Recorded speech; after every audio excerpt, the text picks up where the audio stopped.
Troy, halfway sa conference 2-3 kayo. So medyo, tas ano pa, dikit kayo ng standings. Sa 2-3, medyo alanganin. Kailangan namin na maglaro na may sense of urgency sa mga next games namin kasi malapit yung end ng elimination. Siguro, medyo sa cloud9 pa siguro, after ng championship.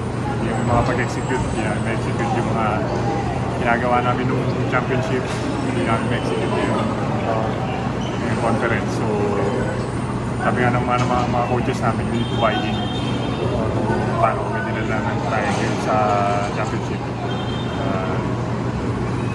Ma-execute namin yung conference para magkaroon ulit kami ng chance para makaabot. Sa ngayon, medyo hindi namin nairaran ng maayos. Hindi maabot dun sa gusto ng mga coaches. Parang nasa roller coaster kayo kasi minsan tambak yung panalo nyo. Ngayon, laki lamang ng talo nyo. Hindi kami makakuha ng momentum. Pa isa-isang game na panalo, hindi talaga nakaya.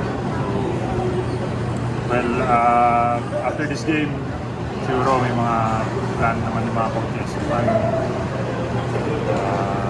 magiging maganda yung chance namin sa second round. Hopefully, lahat ng players na buy in para execute yung offense. Kasi yung offense talaga namin medyo Despite yung inconsistency nyo, anong nakikita mo konting positives?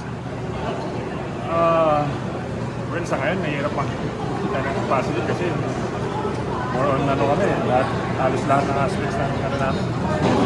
Baba assist namin.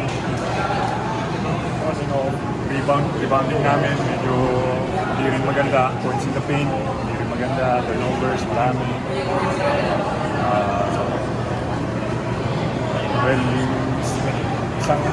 isang game kailangan lang namin parang pag-isip mo siguro. I hope yung mga talo namin ngayong first round pag-isip sa akin. Okay.